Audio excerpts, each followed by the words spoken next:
All right, welcome back to the channel, everyone. So Usman versus Buckley just took place, and I was wrong.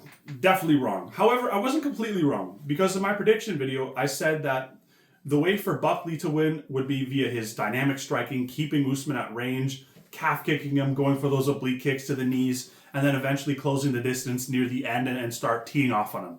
Because of, I thought Usman's cardio would have went down just because of the inactivity and the age. However, I also said in my video, for Usman, for his way to win would be keep constant pressure, cut Buckley off, and then go for the takedowns and then kind of grind him to a decision. And that's the thing, that's what Usman did. And as far as Buckley, send 2 3 years Dagestan, forget, brother. Yeah, that's the thing. I feel like fighting, or the Colby Covington fight, really gave him a lot of like a false sense of confidence because, like I said before this fight, Usman's better than Colby everywhere. More power, more strength, better wrestling, better cardio, everything. And for Buckley, I feel like in the Colby Covington fight, Buckley was taken down. And that's what I said. I said, if Colby can take you down and hold you there for a bit, so can Kamaru Usman. And I feel like a lot of people underestimated Kamaru Usman's comeback because that's the thing. Like I said, those 3 losses, there's context to those 3 losses. And Usman is not getting like demolished and like battered in those 3 losses. You know, so it's not like he's been through like a bunch of wars and he has a bunch of damage, right? So Usman, as much as the age is definitely a factor and he's definitely not as fast as he once was, he's still there in the top of the mix and he's proved that. The problem is now with Buckley is that anytime a fighter who's on the rise and there's a lot of, he's on a huge streak, the second he loses, people go right to his resume and start picking it apart and be like, well, he was never that good anyways, blah, blah, blah. Which I hate when people do that because hindsight's 50-50, you know what I mean? So it's easy to go say that now, but I really did think that Buckley had a chance. And if you look at the fight, so I'm on the UFC website, so total strikes, Kamaru Usman landed 137 out of 243, and Buckley landed 51 out of 156. And that's just total strikes. Takedowns, Usman had 4 takedowns, 1 per round, and then, aside from the 5th. And then as far as significant strikes, it's a little closer, whereas Usman landed 41 out of 99, and Buckley landed 44 out of 149. So that's the thing. When Buckley started opening up on Usman each round and started getting comfortable, and that's the thing, he never rocked Usman or like, I think he stunned him a few times, but like nothing crazy. The second Buckley got comfortable, Usman took him down. And it's just like, for me, it was just really hard to watch that he had no answer for Usman's wrestling. I get Usman's at the top of the food chain. By no means am I questioning that. However, for Buckley to have just kind of laying on his back and kind of taking that position each time, it reminded me of the O'Malley-Merab fight. And that's the thing, Buckley did show a little urgency, but just not enough. And maybe he was afraid of gassing himself out by trying too hard to get back up. So he's like, okay, I did my damage on the feet. I'm taken down now. I don't want to, blow my gas tank because I need more for the next, few rounds. Because Usman has countless championship level experiences. He's fought, so many times through the 5 rounds, and no one's questioning Kamaru Usman's cardio. It's just, I was slightly, because obviously the age and the inactivity, like I said, but yeah, it was really frustrating. And then at round 5, Buckley just turned into a different gear, and that's the thing. Buckley had so much success in round 5, I'm pretty sure each judge scored round 5 for Buckley. And that's the thing. I know the judges' scorecards were all over the place and they make no sense as per usual, but I was saying this is a clear 4-1 or 49-46 for Usman. And it's just, for Buckley to all of a sudden, I don't want to say magically, but like double his takedown defense and just keep Kamaru on the feet the entire time. If he was able to do that from start to finish, he would have won because Joaquin Buckley's a better striker than Kamaru Usman. However, this is MMA.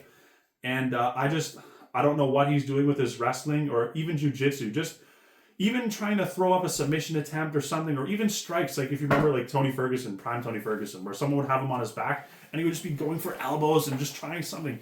I really didn't like the urgency or the lack of urgency from Buckley. He did a little bit, but I hate when fighters accept position like that. And Buckley has so much work to do. Like I said, he's still a really great striker by no means. And all the all the hate he's getting is ridiculous. He's just he doesn't say anything personal. All he does is he's just trying to build himself up and try to be more of a showman and bring more eyeballs. And that's the thing. I appreciate Buckley. I don't think he's done in this division by any means. I just think he has a lot to do in the wrestling department. And that's the thing. If, let's say they rematch, which probably not, because Usman has a very limited amount of fights left. And that's the reason why. I don't dislike Usman at all. I just wanted Buckley to win because he has a longer future in the sport. Whereas Usman, he laid out his game plan. He's going to sit out and wait for the winner of Makhachev and JDM. And then he's going to want to vacate and then go to middleweight. He kind of copied the George St. Pierre route, right? Because I'm pretty sure, like, in Usman's prime, people were comparing him to GSP, but they're like, well, second belt, right? And then longevity of the title defenses.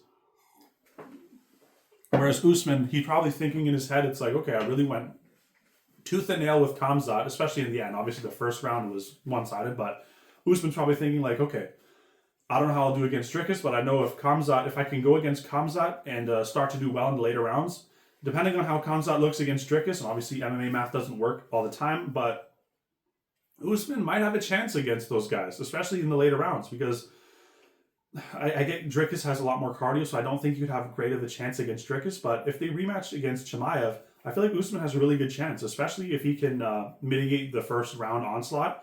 I feel like he has a really good chance. But as far as Buckley, yeah.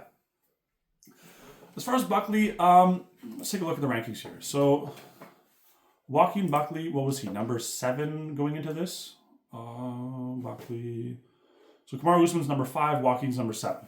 So, I don't think Buckley's stock plummets from this, especially since Kamaru Usman's been ranked above him. I feel like they definitely could do a Michael Morales Joaquin Buckley fight next because, sure, Buckley took a bit of damage, but nothing to where he's going to be, taken out for months and months and months at a time. I feel like they could also do, if they want to go down with Buckley, I mean, he can go against Gilbert Burns to get his confidence back up, maybe Jeff Neal. As far as Usman, I feel like a lot of people are saying that he should fight Bilal, and I agree, because if you look at the timeline, I feel like Usman should definitely consider fighting again before the title fight, because as much as Buckley is a great win, he has been 0-3, and Joaquin Buckley is only ranked number 7, so if, let's say, Sean Brady and Ian Garry fight, which is possible, they could have a better call to the title shot than Usman. And especially, you don't want to stay inactive, especially at this age, because I get Usman looked really good coming back, but that's the thing. I feel like either JDM or Makhachev is going to be a lot harder of a fight than Joaquin Buckley, because they're just more complete. Where, let's say he gets through Bilal Muhammad, then I would feel like guarantees him a next title shot, because the UFC is very fickle. They promise you one thing, but then they give it to the next guy. So for Usman, I definitely think that a win over Joaquin Buckley, as impressive as it was, I just feel like he needs probably one more to solidify himself as the next title challenger. But I'm as far as the whole night of fights, it was decent for sure. It's just a lot of them should have been a lot better, because I remember I was watching, I think it was, which one was the fight? I believe it was the, hold on. Because the crowd was booing a bunch. Like for the Cody Garbrandt fight, right? The Cody Garbrandt fight, it was just really hard to watch, because you see the highlights, and I remember the people I was watching with, they're like, oh my God, look how fast he is. Look how, oh my God. But I'm like, don't be fooled. Cody Garbrandt, he has not looked the same since he fought, I think, Dominic Cruz or TJ, right? He's so inconsistent, and for him to be able to, he rocked Raoni Barcelos in the early rounds, and he was looking really good, and then he just decided to let Raoni Barcelos come back into the fight. Same thing with Joe Pyfer. You land a big combination or a big punch, and then just okay, I'm going to chill out for the rest of the fight. It was very hard to watch, and the crowd was booing. The crowd was booing immensely on Mansour Abdul Malik versus Cody Brundage, because until that round 3 where they just started going, bah, bah, bah, there was really nothing going on. And then even the fight before that, Alonzo Metafield versus Umar Sy. That's the thing. People are like, oh, the tough crowd. I disagree. I feel like these fights, especially, you're not fat heavyweights. There should be a lot more activity as far as the striking, but The problem is, if you got two real good power punchers, they're very intimidated and they don't want to make a mistake and then be flat on their back and looking up at the lights being unconscious. So I get that, but I don't know. The fights could be a lot better. I don't really have any complaints against the Kamaru Usman versus Buckley fight because as much as Usman had a lot of ground control time, he was going for ground and pound. That's the thing. I hate when fighters just stall, whether it's just, lead outside kick and just kind of not really engaging in the striking or just taking someone down and then just holding them there. So at least Usman was trying to advance position and go for ground and pound. Usman looked really great. Like I said, he's definitely not in his prime anymore. However, him versus Makhachev or JDM will be a really good fight. I don't know if they're going to give it to him next. But no. Like I said, chill out on Buckley. Don't give him too much hate. Like, he's just trying his best. And he definitely has a lot more to offer the division. He just needs a lot of work on his wrestling game. Because, he did good against Usman with the striking at the end. But too little, too late. And, no. Thanks for watching. Like and subscribe. And see you guys on the next one.